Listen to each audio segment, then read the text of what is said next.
Yeah, when we co-teach, you bring out this example, which I love, and I think it either makes some people believe in magical creatures and other people hungry. The magical creatures being Paul, the psychic German octopus.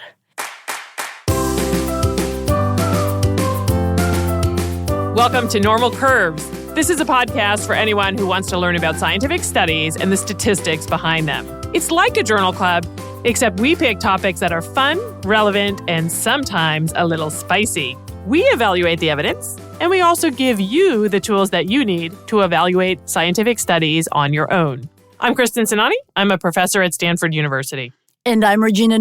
I'm a professor at Gallaudet University and part-time lecturer at Stanford.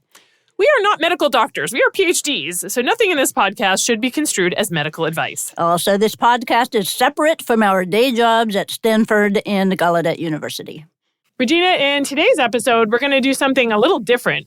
We are actually going to talk about a few of our own papers, and we are finally going to unpack that huge statistical concept of the p-value. P-value stands for probability value, not penis value, just in case anyone was wondering. Given our track record on this podcast, it's a fair question. I think we've mentioned more penises than probabilities so far. Guilty. P-values can be fun too. Maybe not, penis fun level. Close. I'm going to stick to probabilities in my actual class. That's more my comfort zone, Regina. I am proud of you for even saying the P word here, Kristen. Aren't you, though? Thank you. Now, normally we start with a claim like, this supplement reverses aging. But today our claim is different. We're going to focus on a claim that's about the culture of science and the tools we use in science. So the claim for today is that p-values are a flawed statistical tool. Yeah, it's fascinating because p-values are kind of the good guy and the bad guy at the same time. On the one hand, they have advanced modern science, yes. But on the other hand, they have been so tricky that they have been misunderstood and misused by researchers for decades. Exactly. So in this episode, we're going to pull the curtain back on p-values and significance testing. We're also going to liven it up with some Bayesian monsters and psychic octopuses. Sorry, no sex this time in this episode, and I think we've already peaked on the penis mentions. Psychic octopuses are almost as good, though, Regina. Yeah, almost. Regina, let's actually set up what a p-value is. Most biomedical research papers report p-values, and they use significance testing, which is directly related to p-values. So p-values are a powerful tool for helping us separate signals from noise. Data are noisy. There's always some random fluctuation. And without a tool like this, it's really easy to get fooled by patterns that aren't actually real. People love to see patterns in noise. That's just how we humans are wired. Absolutely. That's why p-values are so useful. So the definition of a p-value is very technical and unsatisfying. That might be the understatement of the podcast, Regina. Yeah. So let's make the p-values concrete, Kristen, with that example from our alcohol episode where I asked you to guess a number between 1 and 20 that I was thinking in my head. No, not guess. Read my mind. The number I was thinking of, 1 to 20. Right. And I failed miserably because I am not psychic, and it took me 6 tries to get the number. 6 tries. We decided no one was going to mistake you for being psychic. Not Correct. Very impressive psychic, anyway. Right. And if we actually calculate the p-value for that little experiment, which we can do, it comes out to 30%, which means my performance was totally consistent with the hypothesis that I have no psychic powers. Right. So let's back up and talk about how we got that number. We didn't calculate the p-value back in the alcohol episode, but here, I'll start us off. First of all, we had to set up what's called a null hypothesis. And usually this is the hypothesis that you are trying to disprove, the straw man hypothesis that you want to knock down. And I think of it as the skeptic's world or the boring world where nothing's happening, the hypothesis of no effect. So here, Kristen, the null hypothesis is that you are not psychic, you are just guessing. Right. And then to calculate the p-value, we ask what would happen if the null hypothesis is true and we could repeat the experiment again and again. And this is the part that's tricky for people. A p-value comes out of this thought experiment.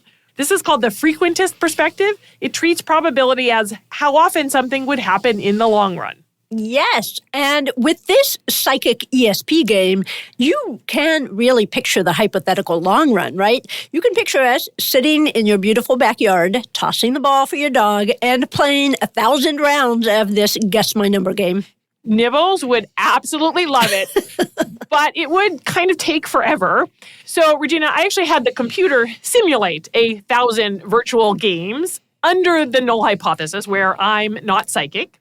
And in about 30% of those games, I guessed correctly in 6 tries or fewer. We can also figure out the probability mathematically. 6 guesses cover 30% of the numbers. So the probability of success within 6 tries is 30%. That's our p-value. And the technical definition of the p-value is the chance of seeing a result like this or something even more surprising if the null hypothesis were true. So here, the p-value is the probability that I would get the correct number in 6 tries or fewer if I was not actually psychic. Right. It's a measure of how surprising a result is. Again, if we assume the null hypothesis to be true, if nothing's actually happening. So a big p-value, like 30% here, it's just telling us that the result is not surprising at all. The smaller the p-value, the more surprising. Bigger means not surprising. So it's consistent with this null hypothesis being true, with Kristen, sadly, you not having any psychic powers. Exactly. Let's crank it up, though, Regina. Imagine if you asked me to guess a number between 1 and 1,000,000, and what if I got it right on the first try? That actually might give me a heart attack.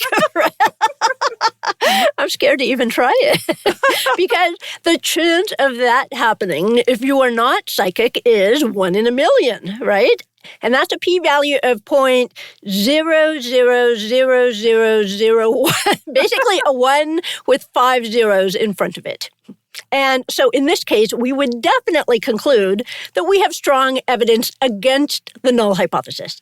Right, meaning we're either going to conclude that I'm psychic or maybe that I cheated. These results are clearly not consistent with chance guessing. Now, Regina, those 2 examples that we just did, they don't actually illustrate all that well why the p-value is useful, because my intuition already tells me that in the first case, Kristen's not psychic. In the second case, something weird's going on. Mm-hmm. But where p-values actually are the most useful, Regina, is in the in-between cases where it's not obvious whether we're looking at signal or noise. And Kristen, what counts as a loud enough signal, where we draw the line for what is a small enough p-value, that is a matter of debate. And as we've talked about in previous episodes, the most common threshold is 5%. But there is nothing magical about that 5% line. And in fact, some people use different lines. And in this episode, we will talk more about that 5% and the history behind it. Exactly. Regina, let's talk about your paper on p-values first. That paper was published in Nature in 2014. It wasn't a research article. It was a science journalism feature, and it got a ton of attention.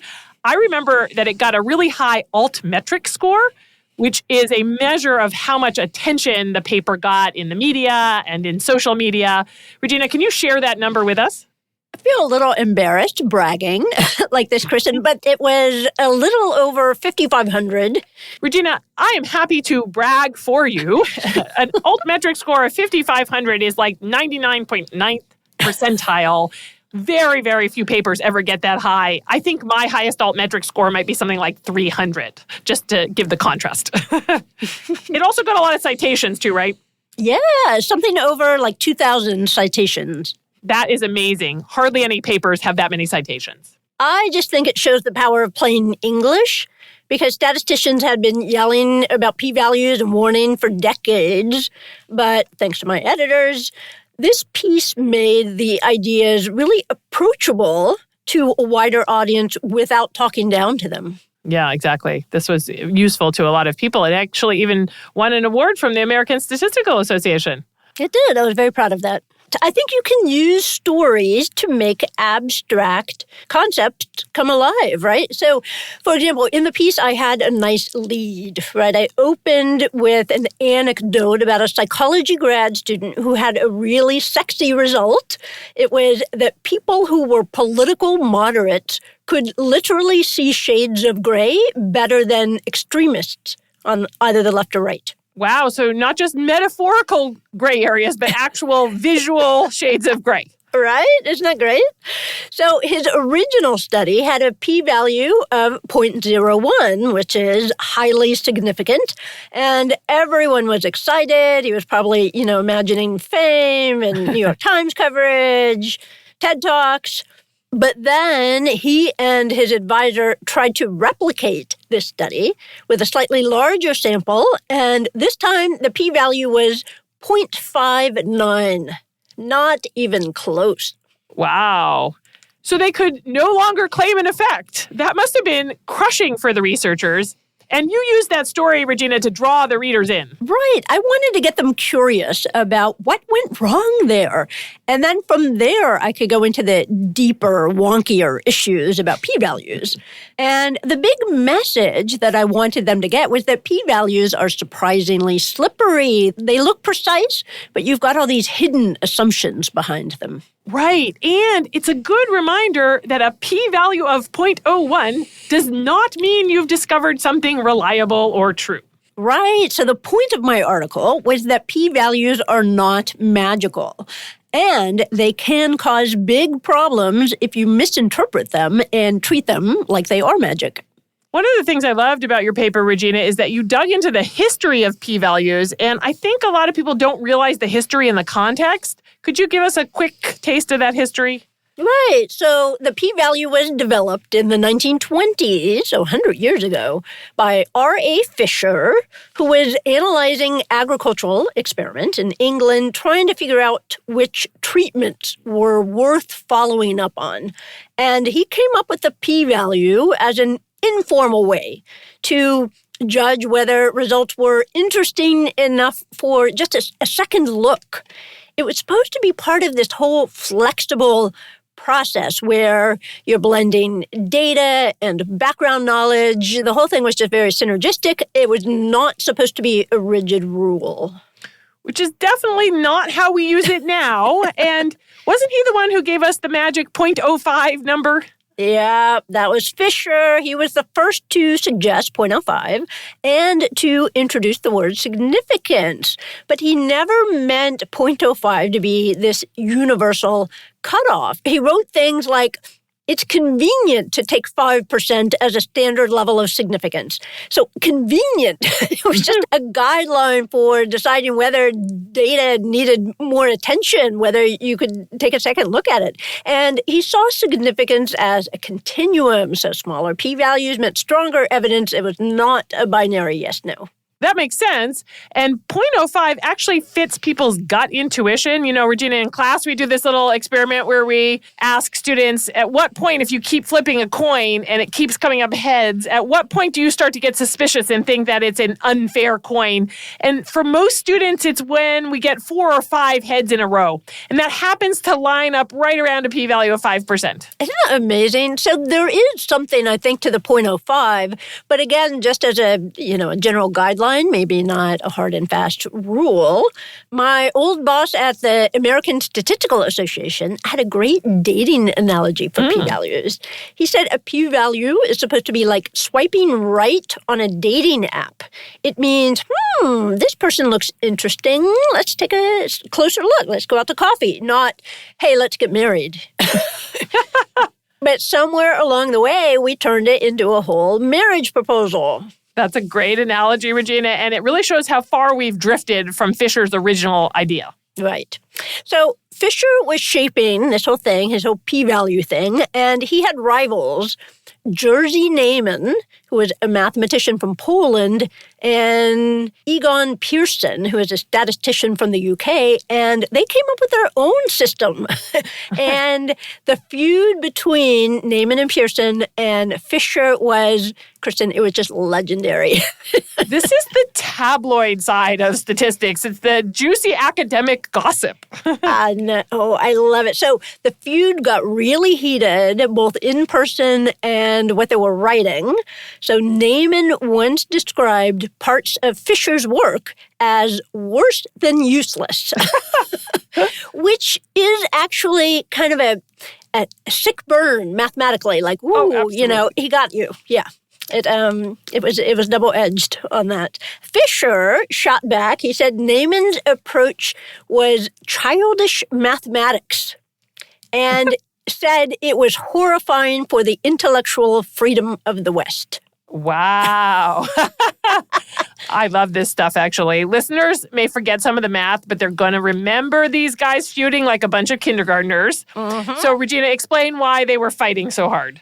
Yeah, at the heart of it, they had very different philosophies. Fisher wanted things fluid. The p-value was just one piece of evidence, a little flag to tell you to look closer. And Neyman and Pearson wanted rules.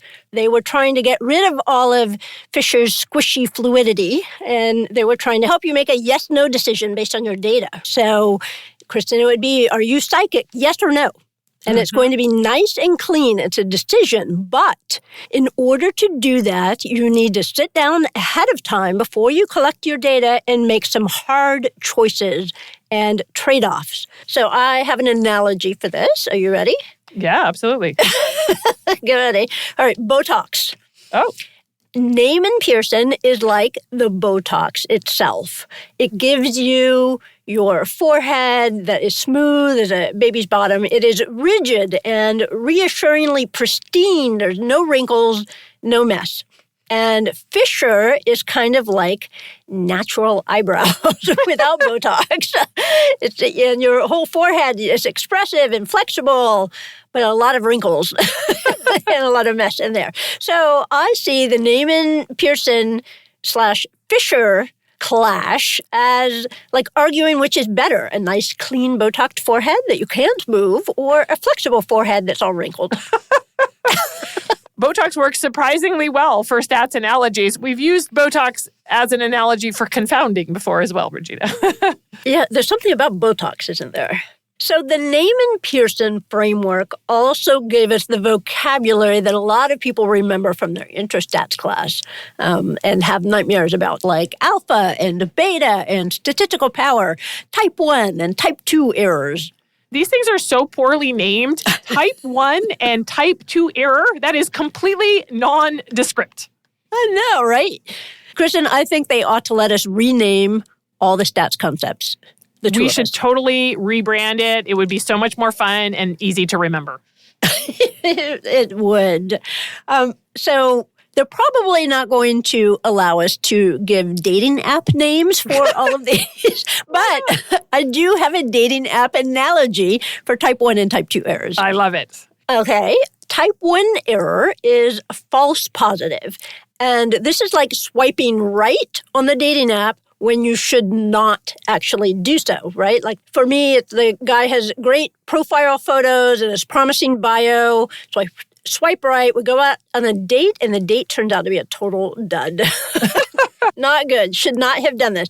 So the science version of this is you're publishing something that turns out to be false, right? You're putting it out there. So this is the false alarm, the false positive. I call it the over-enthusiastic error. Okay, so that's the type 1 error. But what about type 2 error? Type 2 error, right, that's the false negative. So this is the opposite. This is swiping left on someone who looked like, kind of unimpressive online. I didn't like his photos. His skin looks bad. He's kind of cross-eyed. But I never know this, but in real life, he would have been amazing. But I never met him because I swiped left. So I never got matched with him. He's the one, the hypothetical guy who got away. And so the science version of this is you've got a real effect in your data, but you never found it. And this is the false negative. So I call this one the missed opportunity error. Right. That's the type 2 error.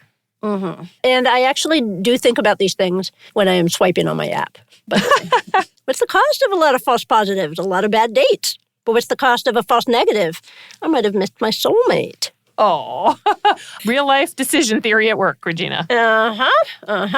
So Neyman and Pearson said, okay, you got these type 1 errors, type 2 errors. You have to decide ahead of time which error matters to you more and kind of set your tolerances. What can you handle? And you set up a decision rule based on that, and you follow it, and everything is very binary and very clean. Just to connect the two approaches, Neyman and Pearson had you set a rule before you ran your experiment. You picked a threshold, and if your results cleared that bar, you got to reject the null hypothesis and say there was an effect. Otherwise, you did not. That threshold was essentially based on a p-value cutoff. There's p-values under the hood in both. Right, but the way that it works in practice is very different. Yeah. So remember with Fisher, we were able to say that the smaller the p-value, the more evidence against the null. But under the Neyman-Pearson framework, once you have designed the experiment, the actual p-value does not matter. Let's say we chose 0.05 as our threshold. A p-value of 0.049, just under that threshold, is just as much evidence against the null hypothesis as p equals 0.00001. There's no grades of significance. All you could say is, I had an effect or I did not. So Fisher thought this Neyman-Pearson approach was bean counting. Not good for scientific discovery. And Neyman and Pearson thought Fisher's way was very sloppy and prone to errors. And in the end, so these guys were all feuding, scientists were getting impatient, and they did not realize that these were actually two whole different philosophies on how to do science, right? Because as you pointed out, this kind of has, the p-value hidden underneath on one. Oh, it's just the same thing. So they mashed the two systems together. They took this easy peasy p-value and crammed it into this rule machine, and that is when p less than 0.05 got enshrined, everyone knows this, as this universal threshold of statistical significance. Right. So in this new mashed up system, we get to calculate a p-value, and then the rule that we're looking for is just if p is less than 0.05, but that's very different than what Neyman and Pearson actually intended. Right, because we also set up 0.01, and then you get to say it's highly statistically significant, and you can add as many, stars as you want in your table. And Neyman and Pearson would not have gone for that at all. And Fisher wouldn't have liked this strict cutoff. Nope. They're all turning over in their graves right now. All right, so that's some great history, Regina. Now I want to talk a little bit more about what was in your Nature paper, but let's take a short break first.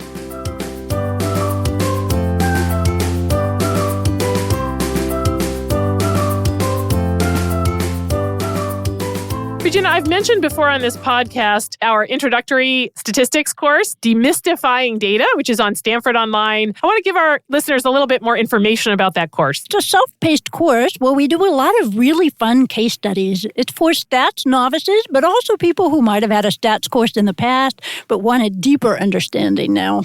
You can get a Stanford Professional Certificate as well as CME credit. You can find a link to that course on our website, normalcurves.com, and our listeners get a discount. The discount code is normalcurves10. That's all lowercase.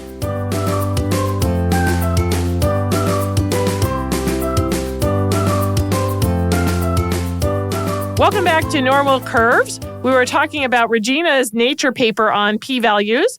Regina, in that paper, you laid out some of the big misconceptions with p-values and with this hybrid system that we've talked about. Let's walk through a few of them. So, first misconception is that people confuse statistical significance with practical significance. And part of the problem is indeed Fisher and his word choice, because in everyday English, significant means important or meaningful, but Fisher really meant it as just like, worthy of a second look in there. Right, because you can have tiny, meaningless effects, really, really small, that are also highly statistically significant. Mm-hmm. We saw this in our age gaps episode because the data showed statistically significant effect of age on a woman's romantic appeal, which sounds super depressing until I went in and looked at the size of the effect. And they were rating romantic appeal on a 1 to 5 scale. And for a woman to fall from a perfect 5 to a rock bottom 1, it would take her 628 years. Just to be clear, that 628 years was a wildly inappropriate extrapolation, but we had done that just to illustrate how tiny that effect was, even though the p-value is statistically significant. Right, but practically meaningless. And I think this surprises people, Regina, but it's because the p-value doesn't depend only on the size of the effect. It also depends on your sample size and also on the noisiness of the data. So you could have a teeny tiny effect, but if the sample size was large enough, you would still get a small p-value. Like a teeny tiny difference between the groups could be statistically significant simply because the sample size was huge. Right. And that is why some statisticians have started replacing the phrase statistically significant with a new one, statistically discernible, meaning statistically detectable. We can see it. In fact, the new edition of the stats textbook that I use has completely adopted the language. If the p-value is less than 0.05, the effect is statistically discernible. No more significant in the book. Oh, interesting. That's such a small shift in language, but could clear up a lot of confusion. Yeah. Next issue with p-values in this hybrid system, p-hacking, which might be the only stats term with a definition in the Urban Dictionary, which is usually a little bit more for off-color terms. In the Urban Dictionary, they call it exploiting, perhaps unconsciously, researcher degrees of freedom until p is less than 0.05. Nice definition. But to give some context on that, remember, in that Neyman-Pearson framework we just talked about, everything was supposed to be set in advance. Your sample size, your tests, your hypotheses, it was pretty rigid. And that rigidity is what protected you. But that is not how modern science usually works. Because of this mashup that we described. Today, researchers actually have a lot of flexibility, what we statisticians very nerdily call researcher degrees of freedom. Regina, it sounds great that they have a lot of freedom, but actually it can be quite dangerous statistically because researchers think that in order to get published or to get promoted, they need to get their p-value under 0.05. So they end up doing a lot of things either consciously or unconsciously, to try to get that p-value under 0.05. Basically like gaming the system to get a p-value less than 0.05. We talked about some of these p-hacking things in previous episodes, especially about multiple testing. We talked about that one in the bad boyfriend section of the stats review episode. Right. That was the case where, say, you were comparing an intervention and a control group, and you compared them in a whole bunch of different subgroups. Or you looked at a whole bunch of different possible outcomes. Every time you run a new statistical test and calculate a new p-value, you increase the chance that even if your intervention does absolutely nothing, that just by random chance, you're going to get a p-value under 0.05. If you run enough tests, eventually you're going to get a p-value under 0.05. Right. Sometimes they call this torturing the data, torturing it until it confesses. Right. Because then now it is very tempting to cherry pick just the results that came up significant, might have been significant just by chance, and publish just those. That's the problem. So it's not really the p-value's fault. It's our fault. It's not really a math failure. It's a human nature failure. And Kristen, this is why you and I get so crazy excited about pre-registration and registered reports and open data. Right. Very sexy. very, very sexy. The reason we get so excited about them is because they are forcing transparency on the researchers. And that transparency is what helps keep p-hacking in check so it doesn't spiral out of control. Right. It's a lot like what Neyman and Pearson had originally envisioned, where you set everything rigidly ahead of time so that you can't cheat later. Another problem with the way that we use p-values is that we treat 0.05 as a hard cutoff, as we have been talking about so far. So 0.04, great, publish. 0.06, forget about it. And this comes from when we're mashing together these two systems. And my favorite line on this is, surely God loves 0.051 just as much as he loves 0.049. Right, but he doesn't in Neyman Pearson's system. I think that's the point, right? So And this false cutoff is what makes p-hacking so tempting. I've literally gotten emails from researchers saying, hey, if I throw out this outlier, then my p-value becomes 0.049. So I'm good to go, right? And I have to say, no, that's not the goal of your analysis. The goal is to figure out what the data are trying to tell you, not to make your p-value under 0.05. But unfortunately, sometimes that's become the goal. People lose sight of what science is really about. Maybe the trickiest problem with p-values is how often we misinterpret what they actually mean. So many people think p-value of 0.05 means that there is a 5% chance that the null hypothesis is true, a 5% chance that there is no effect. And they think, okay, if that's true, that means that there is a 95% chance that there is an effect. Right. So like if I get a p-value of 0.05, they think it means that there's a 5% chance that my drug does not work, and therefore a 95% chance that my drug works. But this is absolutely wrong. And Regina, I think it's easy to see if we just go back to that ESP guessing game that we talked about earlier. Remember, the p-value there was 30%. So if you were misinterpreting p-values in this way, you would say there was a 30% chance that I am not psychic, and therefore a 70% chance that I am psychic, which is clearly, obviously wrong. Kristen, I keep my mind open about you because you surprise me so often, but I am pretty sure that you are not psychic. Definitely not. Let me explain mathematically why that's wrong, Regina. Remember, as we talked about, a p-value tells us the probability of our result if we assume the null hypothesis. To calculate that p-value, remember, we treated the null as if it's 100% true because it was our starting assumption. So we are not calculating the probability that the null is true or false. We're calculating the probability of our result or anything more extreme, assuming the null is true. Right. So just to recap, a 5% p-value does not mean that there's a 5% chance that the results are a fluke, or a 5% chance that they happened just by chance, or a 5% chance that they are a false alarm. All of these are different ways of putting the same misinterpretation, the same wrong conclusion. Kristen, this subtlety really trips up scientists. So I'd like to bring in an example that makes it more tangible. And Kristen, you have seen me use this example in class and in lectures before. Oh, yeah. When we co-teach, you bring out this example, which I love. And I think it either makes some people believe in magical creatures and other people hungry. The magical creatures being Paul, the psychic German octopus.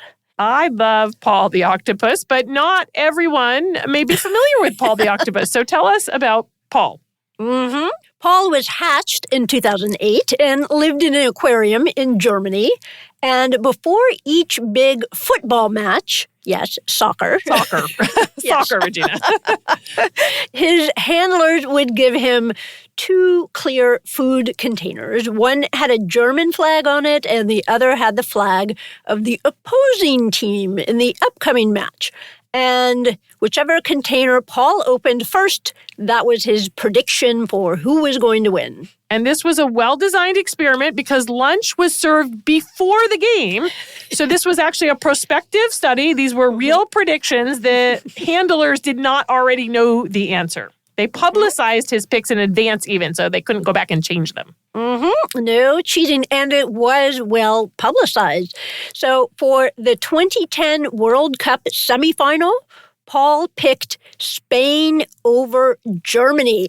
Uh-oh. And Germans were so mad, they started publishing octopus recipes. Oh. Spain even offered him asylum if he wanted to, I don't know, swim over there. But he turned out to be right. Spain won, so nobody can fault him.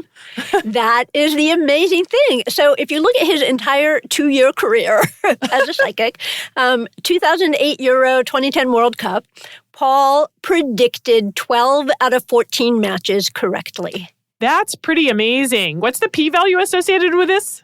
The p-value is roughly 0.01 or 1 in 100. Statistically significant for sure. All right. But then here's the trap we just talked about. Does that mean there's only a 1% chance that Paul's record was a fluke and a 99% chance that he's psychic? No, that clearly must be wrong. Again, the p-value is not the probability that the null is true. It is not the probability that Paul is not psychic. And those double negatives, I do realize, get confusing, and that's why people get confused here. They do. They get very confusing, and it is very human to flip things around and say, okay, if random noise would generate results this surprising or more surprising 1% of the time, then therefore that must mean there is a 1% chance that random noise generated this. And it's really subtle, but you just flipped it around and you can't do that. Exactly. The problem is humans want to know what's the probability the drug works and what's the probability Paul is psychic. But you cannot answer that in a frequentist framework. To answer that, you need to use an entirely different statistical framework called Bayesian statistics. Right. Traditional frequentist statistics talk about long-run frequencies, as you mentioned before, Kristen. Bayesian statistics are a whole different philosophy from the frequentist statistics that we usually teach. Bayesian statistics are named for Reverend Thomas Bayes, who liked doing math in his spare time. And Bayesian statistics lets you do something that frequentist statistics does not allow you to do. Bayesian statistics allows you to make probability statements about underlying reality. That's what we want, as you just mentioned. But in order to do that, in the Bayesian framework, you combine your data with your prior belief or prior information about how plausible the hypothesis was in the first place. That's the important part, the prior belief, prior information. Right, that's the key. And Regina, my prior belief about psychic octopuses is basically zero. Let's say, for example, before I met Paul, I believed that there was a 1 in a trillion chance that psychic octopuses exist. In a Bayesian world, the added data from Paul would change my belief in psychic octopuses, increase it to 1 in a billion, but not to a 99% chance that Paul is psychic.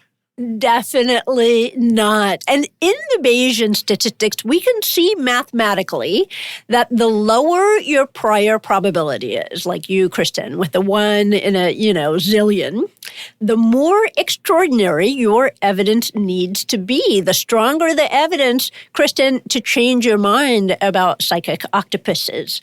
And I like the way Carl Sagan put this.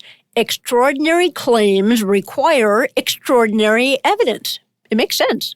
Exactly.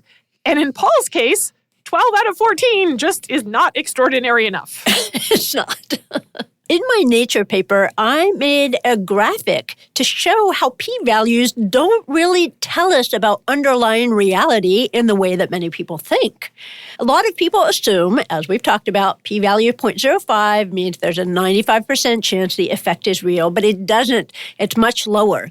So what the graphic showed is that the impact of a p-value depends on how plausible the claim was to start with, that prior probability. So, for example, if your prior odds on something happening, Paul being psychic, or your drug working, was 50-50, then you get a p-value of 0.05. That is going to bump up your plausibility to about 71% chance that the effect is real. So 50% to 71%, not 95% chance. Let's say it was a long shot to begin with, not 1 in a zillion, but say 19-1 against. Then that same p-value of 0.05 only lifts your chances to about 11%. Regina, I love this graphic. I think it really opened people's eyes. And just a little foreshadowing to when we talk about my paper, notice that misinterpreting p-values in this way tends to make your results look way more optimistic than they actually are. They do. But Regina, our listeners might be wondering, why aren't we all Bayesian? Why don't we use Bayesian statistics if they're so much easier to interpret? Excellent question, Kristen. Really excellent question. I actually wrote a whole article for New Scientist magazine about probability wars between Frequentists and Bayesians. And if you thought the Fisher, Neyman, Pearson feud was exciting, this blows that one out of the water. Fascinating stuff. So first of all, there are a lot of Bayesian statisticians. They have entire conferences and university departments just devoted to Bayesian approaches. But it's true for a long time, Bayesian methods were hard to do without modern computing. And also, at the same time, some people worried about the subjectivity of using prior probabilities, like how are you even supposed to do that? Fisher and Neyman and Pearson did not like the squishiness of that at all. Yeah. Now it's better. We do have nice free software that makes Bayesian analyses much easier. But most scientists still learn frequentist methods first, at least. And of course, they stick with what they already know. So Bayesian statistics, it's growing, but yeah, frequentist thinking still dominates for now. So Regina, your paper got a lot of attention, and then what happened? Yeah, 2 years after that, the American Statistical Association put together a working group to try to bring some clarity around p-values. And they cited my article as one of the prominent discussions that pushed them to do so. That's amazing, Regina. You're like changing statistical practice. I think it's surprising to people outside of the statistics world just how contentious this issue is and how much debate and discussion there is around this issue. I think people assume that statistics is kind of fixed, but it's not. And you were part of the working group, correct? I was invited to be the facilitator, which means I had a front row seat to all of that drama. I had to herd about 20 of the most prominent statisticians in thinking about p-values. And these were like Bayesians and Frequentists all in the same room, including your colleague, Steve Goodman from Stanford. I'm sure there was tabloid-level drama at this meeting, Regina. High passions, I'm sure. Oh, very high passions. I was shocked. I was prepared for drama. It was even worse than that. It was like herding cats, but, to the nth power. So we managed to nail down a definition. I can't tell you how many hours of meetings, emails, drafts. Okay, here is the definition of a p-value. Informally, a p-value is the probability under a specified statistical model that a statistical summary of the data, for example, the sample mean difference between two compared groups, would be equal to or more extreme than its observed value. Wow. They stuck the qualifier informally at the front. Was that to make somebody happy? You do not want to see what the formal definition was. Like, this is the most that we could agree. I kept trying to get them. Let's do some plain language, people. Can we? No, we cannot. That was as simple as you could get, huh? This was it. Okay, but we did have other points that we published in the white paper. You got people to agree on a few points? Yes. Yeah, but you know what?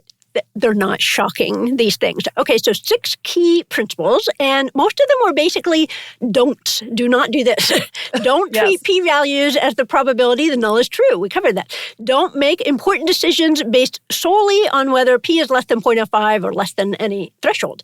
Don't p-hack. You need to be transparent. Don't think a p-value tells you how big or important an effect is.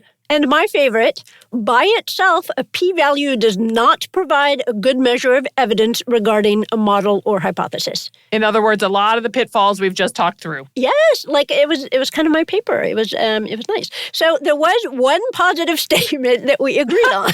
Okay, are you ready? Yes. A p-value can tell you how incompatible the data are with a given statistical model. Isn't that super exciting? It's riveting, Regina. So I want to just wrap it all up because I had a nice kicker paragraph in that Nature paper. And I closed it with 3 questions that a Hopkins statistician had said that I think are really wise. He said that after a study is done, a scientist wants to know 3 things. 1, what is the evidence? 2, what should I believe? And 3, what should I do?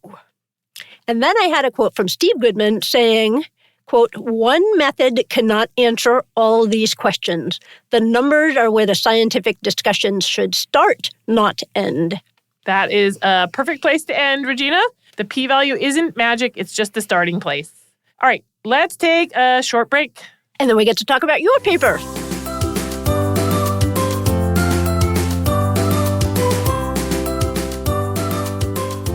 Kristen, we've talked about your medical statistics program. It's just a fabulous program available on Stanford Online. Maybe you can tell listeners a little bit more about it. It's a 3-course sequence. If you really want that deeper dive into statistics, I teach data analysis in R or SAS, probability, and statistical tests, including regression. You can get a Stanford professional certificate as well as CME credit.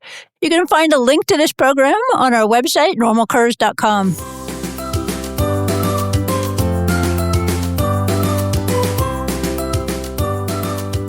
Welcome back to Normal Curves. In this special episode, we are covering 2 of our very own papers. And we were about to take this wild ride with Kristen, where she talks about some statistical debunking and statistical sleuthing that she did. Kristen, start us off. I got involved a few years back in helping debunk a statistical method that was used in sports science for years and in hundreds of papers. And at its core, this method was built around misinterpreting p-values in that common way we talked about earlier, as the probability that the null is true. Regina, a major consequence of misinterpreting p-values in this way is that it makes results look far more optimistic than they really are.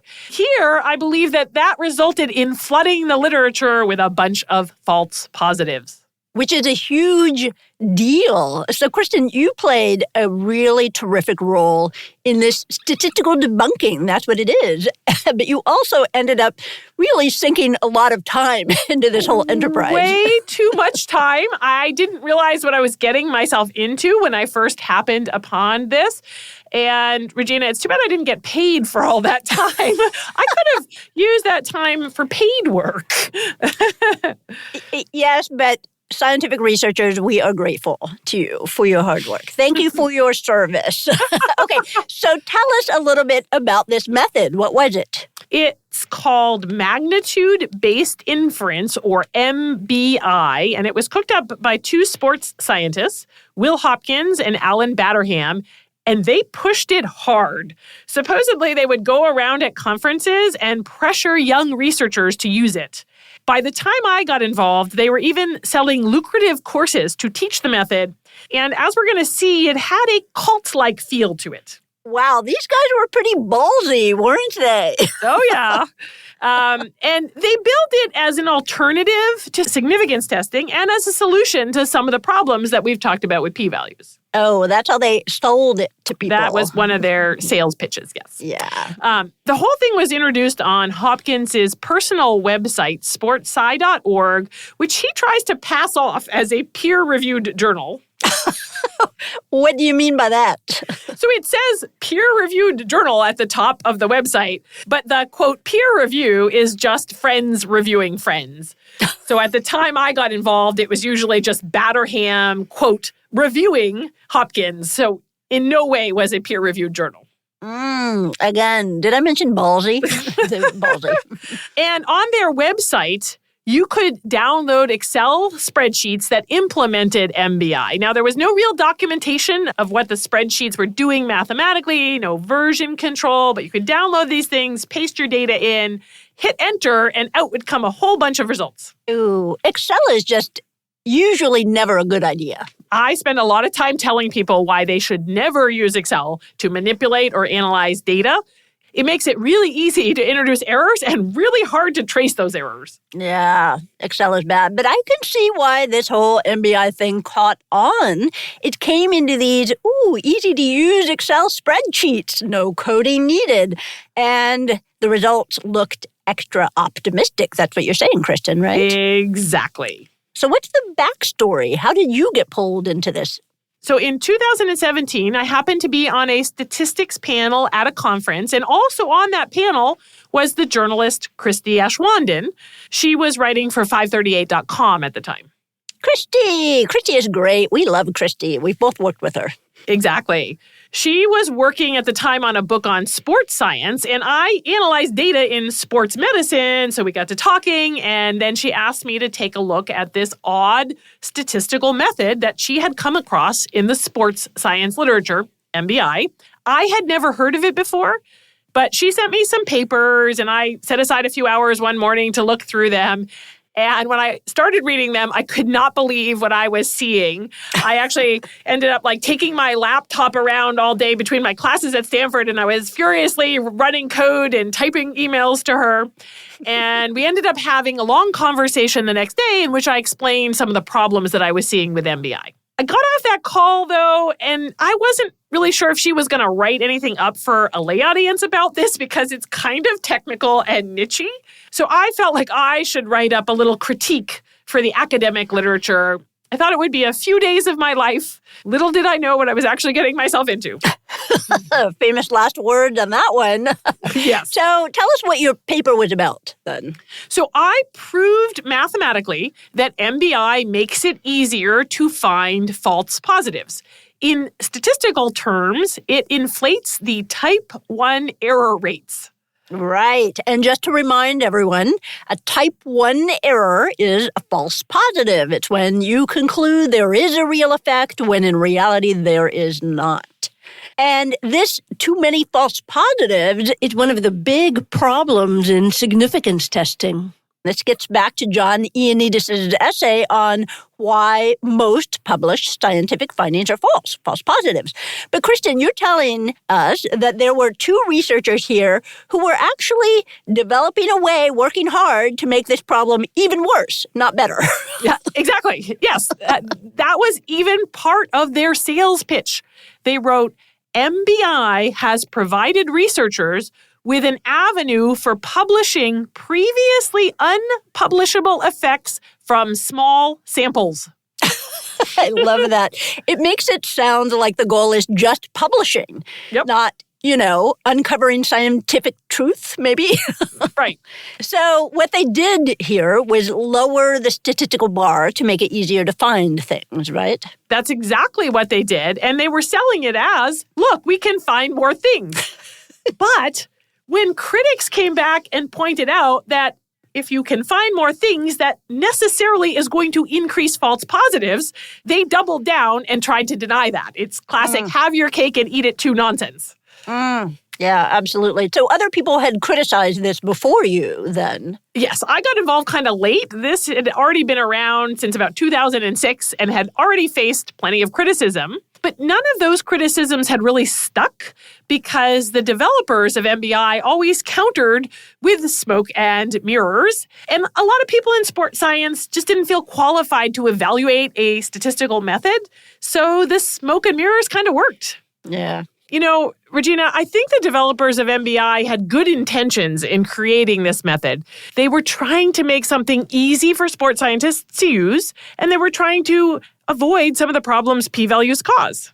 It does seem like they were trying to be helpful, at least. Right. But they did the opposite of some of the science Cinderella stories that we've talked about in previous episodes. Right. In the red dress episode, for example, we talked about researchers who accepted critical feedback on their methods and publicly acknowledged the shortcomings of their previous work and actually improved. Right. They owned what they did wrong. They made changes, and we loved and trusted them more because of it. MBI could have had a similar story. It could have, yes. All researchers need a bit of humility. Scientists are humans, and humans make mistakes, and science is a self-correcting process, but only if people are willing to self-correct. So tell us a little bit more about what people previously had criticized. The first critique to be published in a peer-reviewed journal actually came out back in 2008,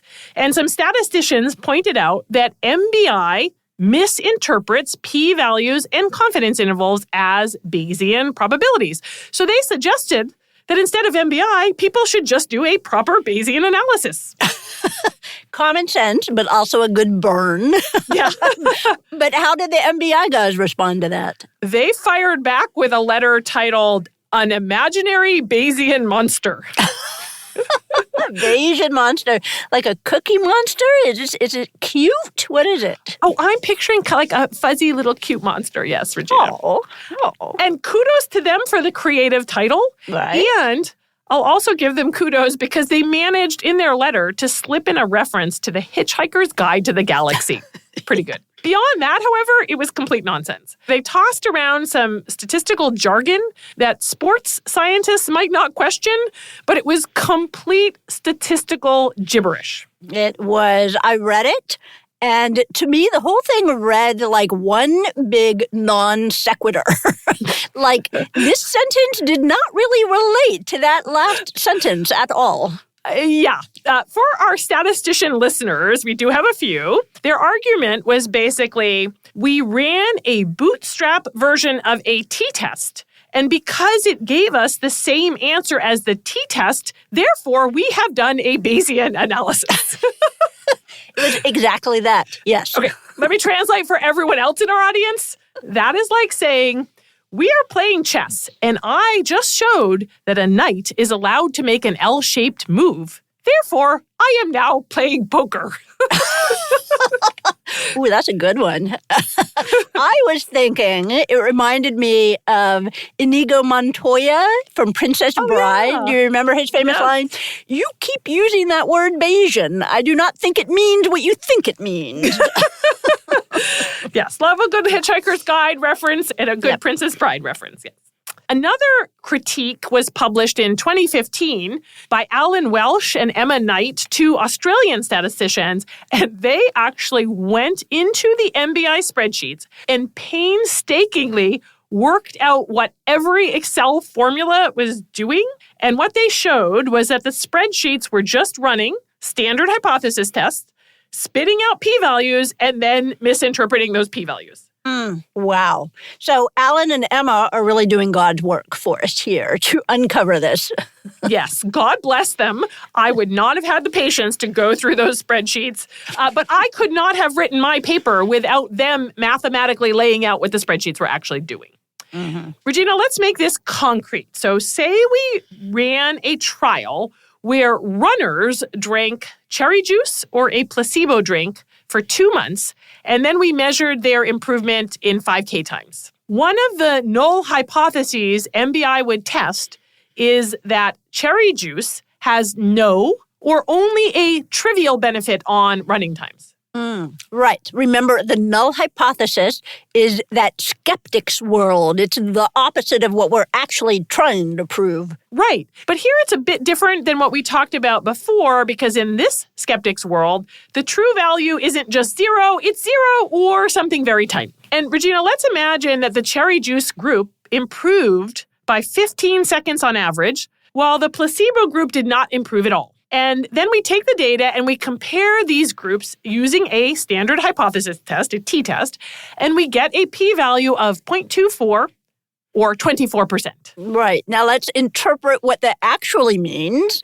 If cherry juice really had no effect or only a trivial one, and we repeated this experiment over and over, you'd expect to see results, at least to this extreme, in favor of cherry juice, about 24% of the time, which is not rare. It's about as surprising as flipping a coin and getting 2 heads in a row.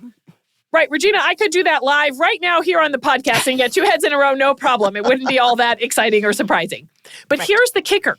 MBI interprets that 24% as meaning that there is a 24% chance that cherry juice does not improve running times beyond a trivial amount, and therefore that there is a 76% chance that cherry juice improves running times. No. This is mind-blowing. This is exactly that wrong definition we talked about earlier. It's misinterpreting p-values as the probability that the null hypothesis is true or the probability it's a chance finding. Remember, this cannot be the interpretation because if it were, that would mean there is a 99% chance that Paul the octopus is psychic. If you accept one, you have to accept the other. That's it. And people may want that to be true, but I think most of us can agree that unfortunately, Paul was not psychic. No. Because he's an octopus, or was an octopus. Right. Regina, if you were to move into a Bayesian world and set a realistic prior, the probabilities that cherry juice works or that Paul the octopus is psychic based on the data we've discussed, those probabilities would be, in fact, much lower. Much lower. Regina, MBI also set thresholds for declaring effects. So instead of calling them statistically significant, they just changed the word and called them substantial. But people treated substantial effects just like significant effects. The catch was that these substantial effects came with type 1 error rates far higher than that usual 5% that we set. Welsh and Knight actually showed this in their paper. And how did Hopkins and Batterham respond to this? I'm guessing with more smoke and mirrors, or did they just say, you know what, you're right? You're wrong. No, smoke and mirrors, lovely, lovely smoke and mirrors, a whole magic show. They actually came back and wrote a paper in 2016 that got published. The story behind that is kind of funny because in her investigative journalism, Christie uncovered that paper had been rejected at one journal. And then the reason it got accepted at the second journal is that Hopkins called potential reviewers up and kind of pushed them into accepting the paper. Ooh, no. Yeah. Oh, that is bad. Right. And in that paper, they claimed that MBI both reduced false positives, that type 1 error, but also at the same time reduced false negatives. And that is actually mathematically impossible. So what I wrote in my paper is, at face value, this conclusion is dubious, and thus you do not need to be a statistician to be immediately skeptical of their paper. Ooh, zing. Nice job, Kristen. Don't mess with me.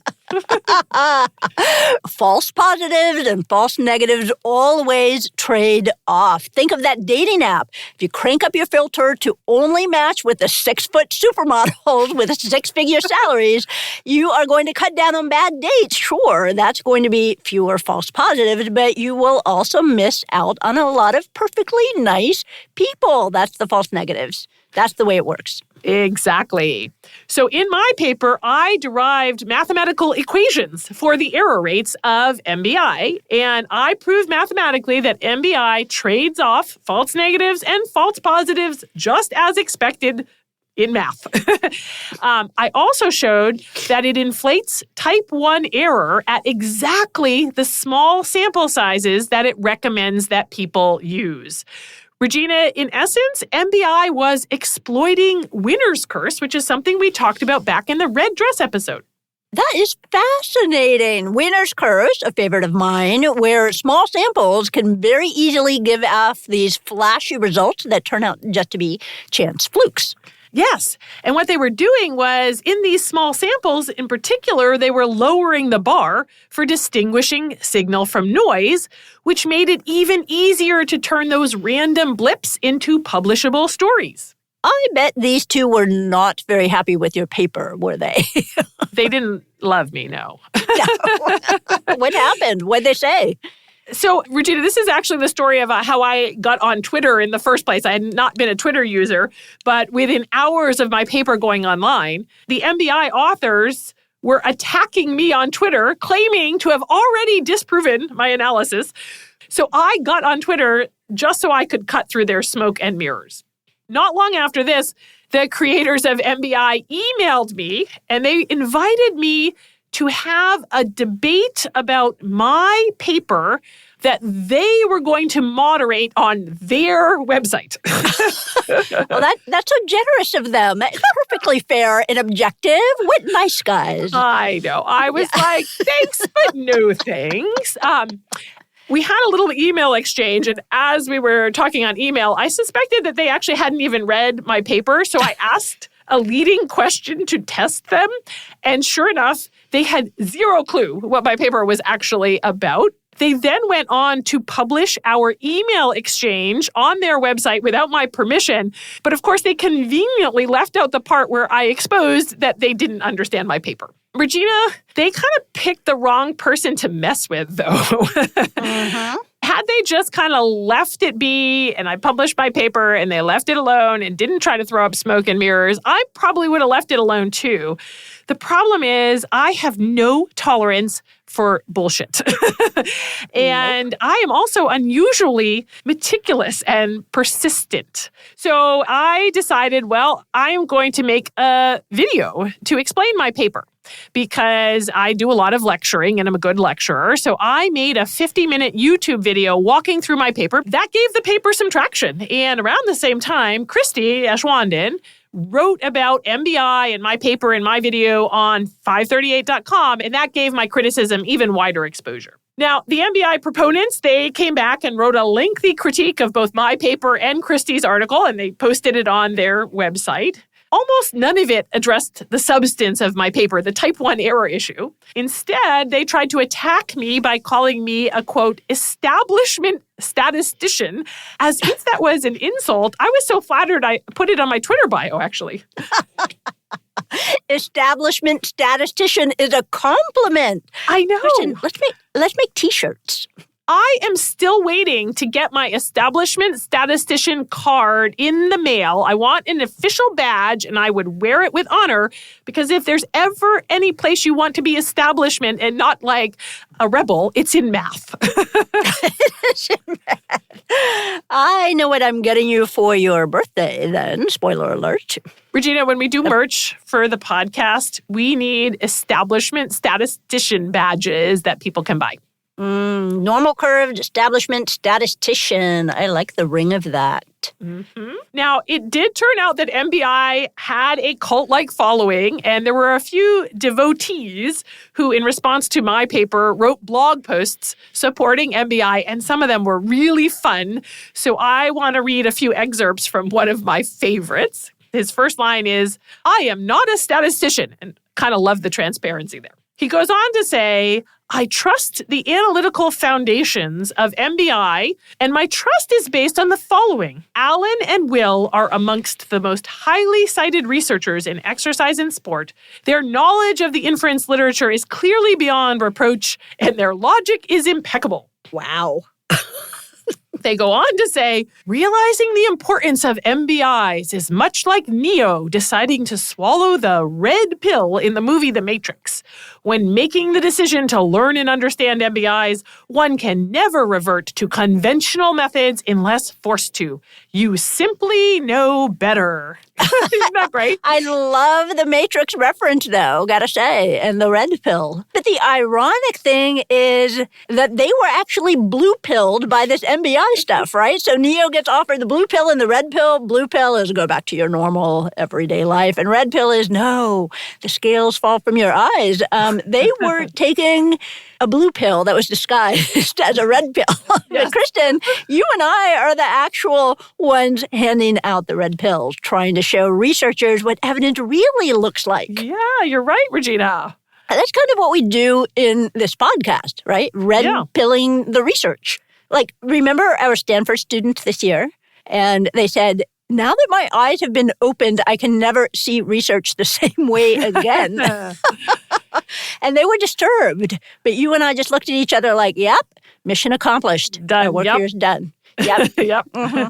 So what happened to MBI in the end then? So this went on for a while. Some journals did ban the method. Batterham, I think, saw the writing on the wall, and he jumped ship pretty early. But I think Hopkins might still be out there pushing this. I haven't really followed it in the last few years. But while I was still involved, he rebranded MBI as MBD because, of course, if you change the name, you escape all criticisms, right? And for a while, he was also telling people to just say that they had done a Bayesian analysis when they had used MBI, even though they really hadn't done a Bayesian analysis. That's got to lie. Bending the truth, Yeah. Regina. Okay. Yes. So I ended up having to write more papers, and one of them was actually explaining why MBI is not a Bayesian analysis. Now, to be fair, there is one special case where Bayesian probabilities and p-values line up. And this is when you assume as a prior that all possible effects are equally likely. So for cherry juice, that would mean it's just as likely that cherry juice can improve your 5K time by infinity seconds as by 0 seconds, which is obviously absurd. Although, Regina, I really, really want to improve my 5K time by infinity seconds. Yep. Maybe somebody else has a way. But just because these two things line up in that one case, that does not mean that every p-value can be read as a Bayesian probability, obviously. Yep. Now, one fun thing that happened, Regina, is after I wrote my first paper, people reached out to me, and I got to collaborate on the rest of the papers with some fun people. I even co-authored a paper with Andrew Vickers, who is a statistician whose writing I have always admired. I want to just share one of the lines he put in our paper. He says, magnitude-based inference has certain superficial similarities with Bayesian statistics, but you cannot send a baseball team to England and describe them as cricket players just because they try to hit a ball with a bat. The incorrect claim that MBI is a Bayesian analysis is similarly just not cricket and does real damage. Ooh, I like it. So what would you say the whole takeaway is from this story? You can go really far off track if you misinterpret p-values, Regina. That's true. That's kind of what it boils down to. I think this is the perfect illustration of why do we care so much about these pedantic, fussy little definitions, because they really do matter.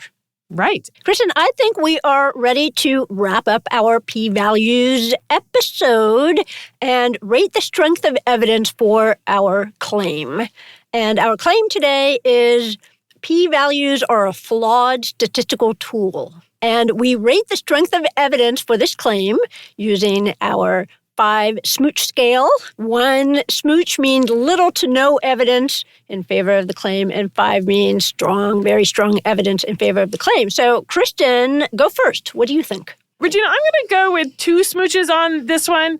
I don't think it's inherently the p-value's fault. I picture the p-value kind of like a Phillips head screwdriver. It is good for what it's supposed to be used for. So p-values are great for helping us to distinguish signal from noise, and that's it. But that's the job it was set out to do, and that's the job it does well. I think the problem is really with humans. Humans are flawed users of statistical tools, might be the better claim here. They try to use the Phillips screwdriver where they were supposed to have used a hammer. I think that ultimately is the issue. So I don't think the tool itself is really the problem. How about you, Regina? I explain it like the stupid doors. You don't know you're supposed to be pushing them or pulling them. If you want to get out. Yeah, and I feel like the p-value is like this. So they have to put a little sign saying push or pull. And there's this cognitive psychologist who says if you have to put a label on your door, then you're designing your door poorly. And I feel like the p-value is just like that. It looks like it's the probability of the null, and we keep interpreting it that way because humans are going to human. This is what we do. So, Kristen, I'm going to go with 2.5 smooches. What's the half of a smooch? like an air kiss. I'm kind of right in the middle. I think the problem is with humans, but it's hard to blame humans because humans are humans and we're fallible. It's hard to blame the p-values because they were just designed this way. It's when you get them together, it's the ergonomics of statistics. That's the problem. 2.5 smooches. All right, Kristen, I think it's time for some methodological morals. For my methodological moral, I think I'm going to go with if p-values tell us the probability the null is true, then octopuses are psychic. That's a great moral, Regina. I love it. What do you have? Yeah, my methodologic moral for today, Regina, is statistical tools don't fool us. Blind faith in them does. Ooh, I love this, Kristen. Nice job.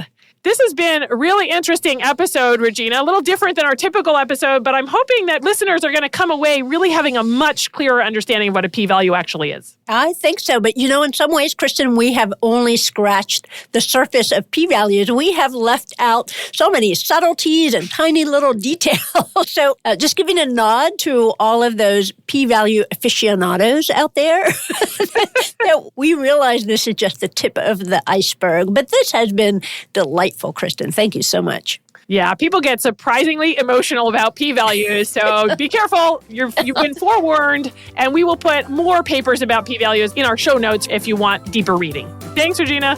Thanks, Kristen, and thanks, everyone, for listening.